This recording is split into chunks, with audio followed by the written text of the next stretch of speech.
శ్రీమాత్రే నమ. జయ గురు దత్తాత్రేయ నమ. ఈ వీడియోలో మనం మిథున రాశి వారికి మే 10వ తారీఖు నుంచి 16వ తారీఖు మధ్యలో జరిగే వార ఫలాలు పరిశీలించినప్పుడు ఈ మిథున రాశి వారికి గ్రహాల యొక్క కలయిక అమరిక చాలా అద్భుతంగా ఈ వారం రావడం జరిగింది. యాస్టీజ్గా గురువు రాశి అందు ఉండడం ఎలాగా జాతకుడు మంచి కార్యక్రమాలు కలిసి వస్తుంటాయి. ఈ వారం మే 14 వరకు 12వ స్థానంలో శుక్రగ్రహ సంచారం.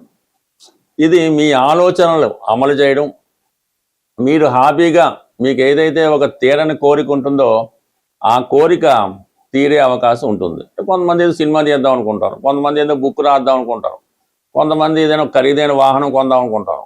దీంతో కొంతమంది వారి ఇష్టమైనటువంటి వారితో కలుసుకొని కొన్ని రోజులు సరదాగా ఏదైనా ఎంటర్టైన్మెంట్ చేద్దాం అనుకుంటారు, ఏదైనా డ్యాన్స్ కార్యక్రమంలో పాల్గొందాం ఉంటారు. ఏదైనా సరే మీ మనసులో ఉన్నటువంటి కోరిక మే 14 లోపల తీరే అవకాశం ఉంది.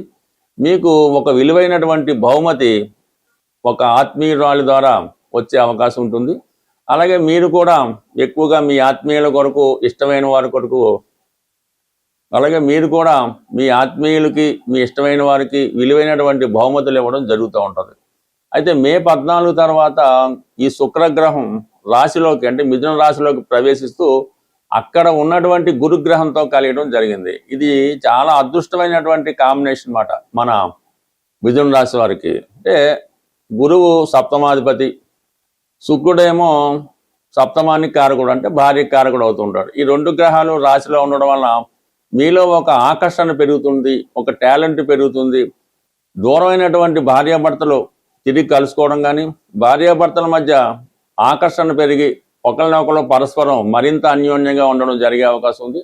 అలాగే ఈ సమయంలో ఒక ఖరీదైనటువంటి నగలు కానీ, ఒక వాహనం కానీ, గృహాన్ని చాలా అందంగా అలంకరించడం జరిగే అవకాశం ఉంది. ఏదో ఒక ప్రయాణం ఈ సమయంలో, ఈ వారంలో మే 14 తర్వాత మరి కుటుంబ సమేతంగా కానీ, భార్యాభర్తలు కానీ కలిసి ఒక విహారయాత్రకు వెళ్ళే అవకాశం ఉంది. ఇక ప్రధానంగా కుజుడు ఈ వారం 11వ తారీఖున లాభస్థానంలోకి రాబోతున్నాడు. అంటే షష్టాధిపతి లాభస్థానంలోకి వచ్చి అక్కడ ఉన్నటువంటి రవితో కలియడం వల్ల ఉద్యోగస్తులకి, ప్రభుత్వ ఉద్యోగులు కానీ, ప్రైవేట్ ఉద్యోగులు కానీ కంపల్సరిగా ప్రమోషన్ వచ్చే అవకాశం ఉంది. వ్యక్తిగతంగా మీ ఆదాయం పెరిగే అవకాశం ఉంది.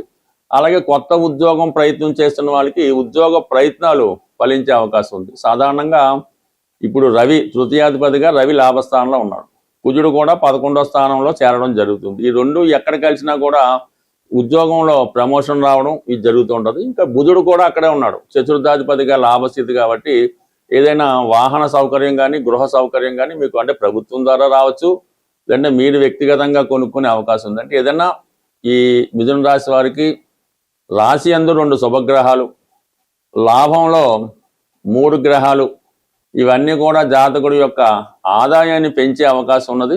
అలాగే అతనిలో ఉన్నటువంటి టాలెంట్ పెరిగే అవకాశం ఉంది. కొంతమంది కొన్ని కొత్త వ్యాపార అవకాశాలు కానీ, ఆల్రెడీ వస్తున్నటువంటి సంపాదనతో పాటు అదనపు ఆదాయం కానీ లభించే అవకాశం ఉంది. బట్ ఏదైనా జాగ్రత్తగా నిర్ణయం తీసుకుంటే ఈ వారంలో ఒక అద్భుతాన్ని ఈ మిథున రాశి వారు, ఒక శుభవార్తను కూడా వినబోతున్నారు. మనకి ఈ వారంలో 12వ తారీఖున హనుమత్ జయంతి రాబోతుంది.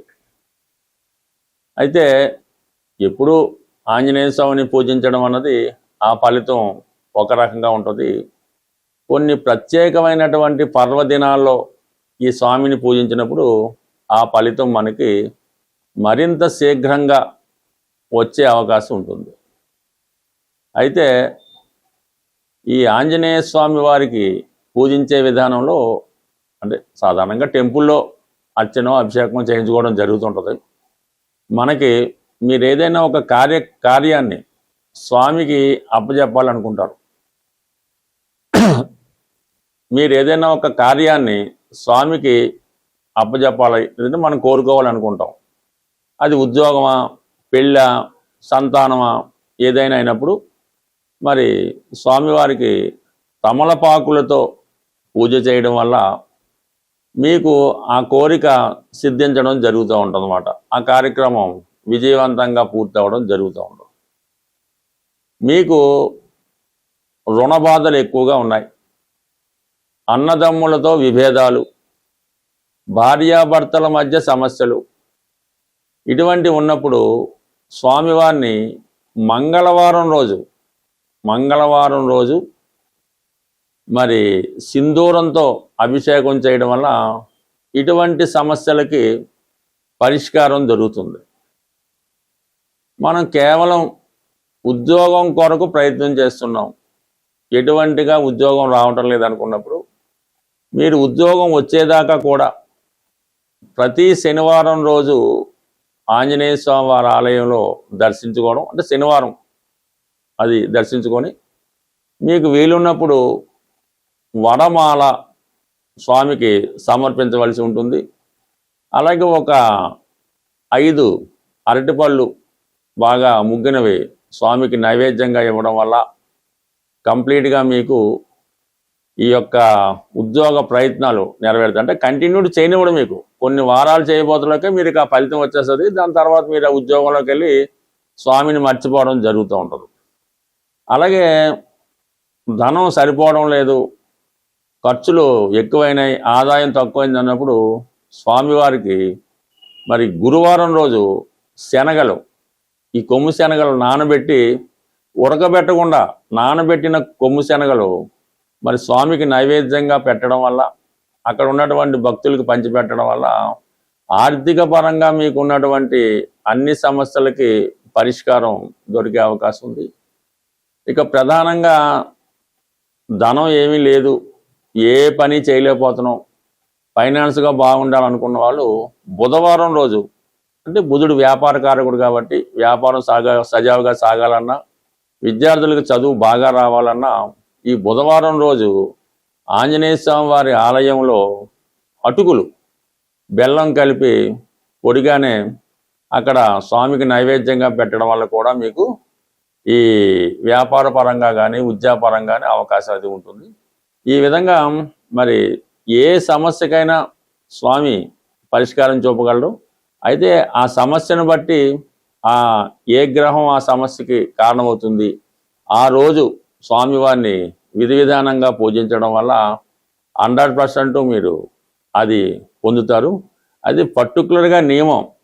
ఈ ఆంజనేయ స్వామి వారిని మనం కోరినప్పుడు ఆ కోరిక తీరేటంత వరకు కూడా మీరు మరీ బ్రహ్మచర్యం పాటించక్కర్లేదు, కానీ కొన్ని వాటికి దూరంగా ఉండాలి. అది వ్యభిచారం, అలాగే మత్తు పానీయాలు, అలాగే ఈ మాంసం, చేపలు ఇటువంటి దూరంగా ఉండవలసి ఉంటుంది.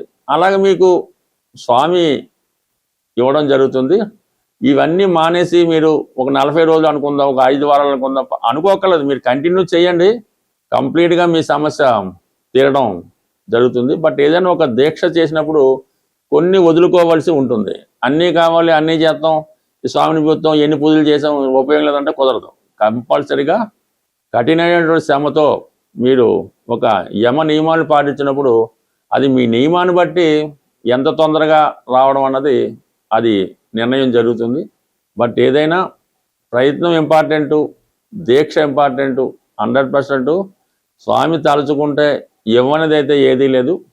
అయితే కొన్ని ప్రసిద్ధ దేవాలయాలు ప్రతి ప్రాంతంలో ఉండడం జరుగుతాయి. అలాగే హైదరాబాద్లో ఉన్నటువంటి కొన్ని ప్రముఖ దేవాలయాలు, వాటిని తెలుసుకొని సందర్శించడం వల్ల బ్రహ్మాండంగా మీ జీవితం లైఫ్ టర్న్ తీసుకునే అవకాశం ఉంటుంది. స్వస్తి.